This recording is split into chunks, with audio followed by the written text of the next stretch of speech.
Today we are doing a comparison between two iconic watches, both legends among legends, with a wonderful story to tell.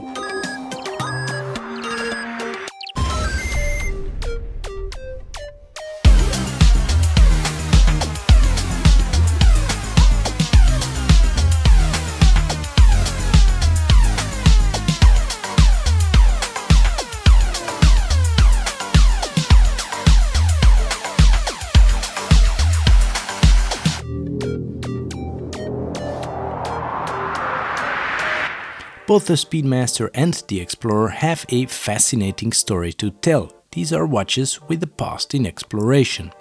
As a result, these sports watches might speak to a similar crowd. Both of these make an excellent choice for a wristwatch, and in fact the two together make for a nearly unbeatable two-watch collection. While very different watches, both are absolutely iconic, and many may wonder which of these is the better watch. In the fight between the Speedmaster and the Explorer, who would win? Let's perhaps begin with the price. The Explorer is an iconic watch, and the Speedmaster most certainly as well.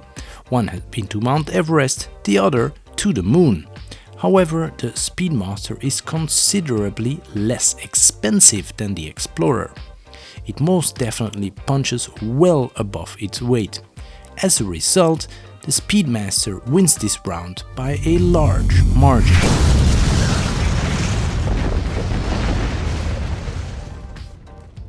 Now let's have a look at the watches, starting with the dial. Both have black dials and are extremely legible. Over the past few decades, the Explorer dial has been updated and further refined, with the current dial being quite a bit more luxurious than at its inception. The Speedmaster's dial has remained largely unchanged, and that certainly has a charm to it. Let's have a closer look here to see what sets both dials apart. The Explorer's dial looks understated at first glance. Look closer and you will see the hands and applied indices are white gold and play very nicely with the light. You can also see that the loom is perfectly applied with no spillover whatsoever. The hands, the indices, the loom, the printing, the finishing, even from up close, is essentially perfect.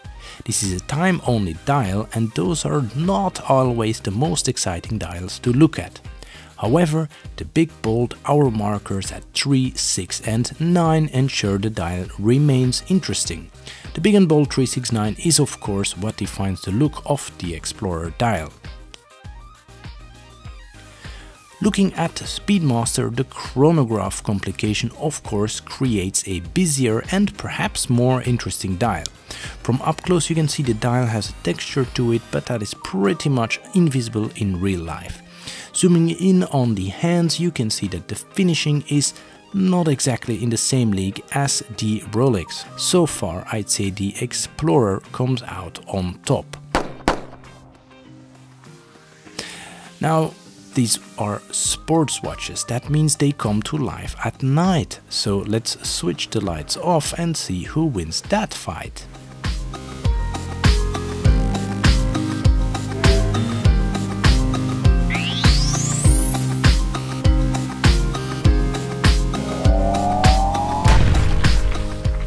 Hard to argue with this one.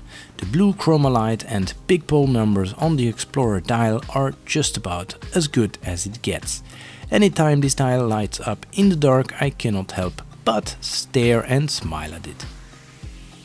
Let's now move to the case design on both watches. The cases are completely different, and as you can see they also both leave a very different footprint.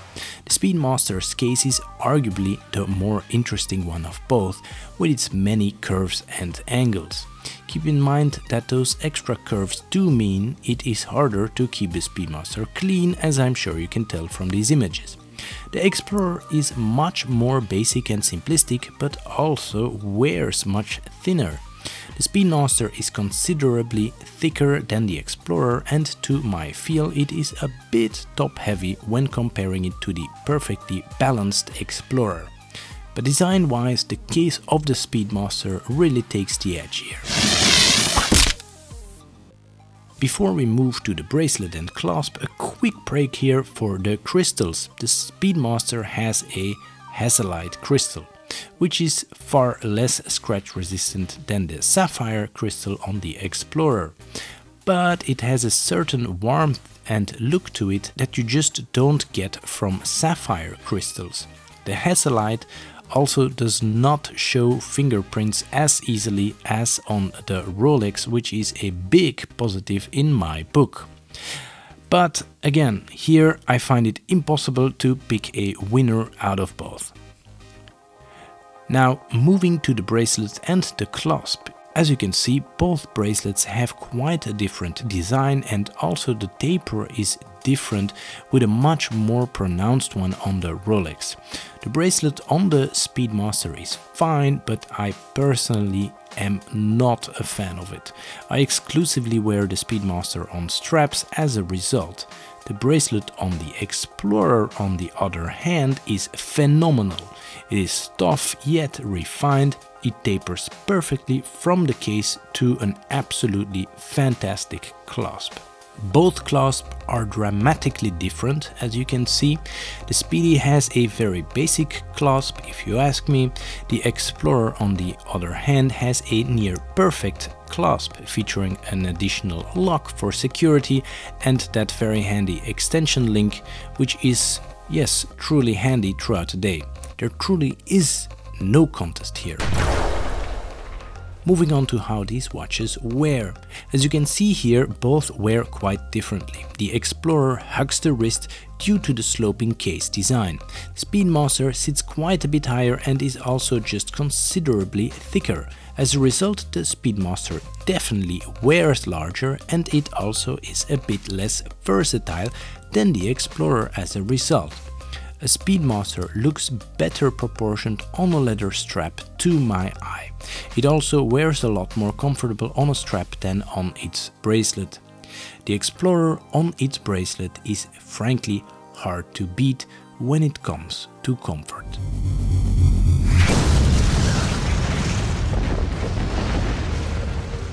The Explorer is a bit more versatile than the Speedmaster for another reason, and that is the increased water resistance. While the Speedmaster can be worn in space, I will likely never be able to test that. The Explorer, however, has a much better and useful water resistance. This water resistance is really a great aspect to the watch. So which of these two is the easiest watch to take from the beach to the boardroom? According to me, that is without any doubt the Rolex Explorer. Now, again, both these watches are absolutely excellent. I own, wear and adore both of these watches for very different reasons, because they are simply very different watches.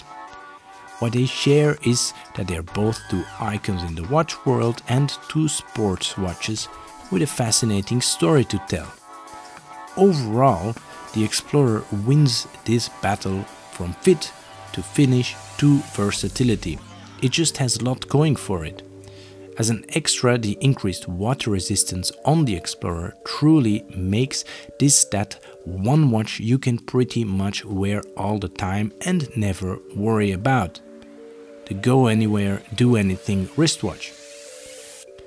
As I mentioned before, both of these are excellent watches, and I do find the combination of both the Speedmaster and an Explorer pretty much unbeatable. Excluding extraordinary circumstances, I won't be letting go of either one of these at any point in the future. If you like this content, feel free to click like and perhaps subscribe.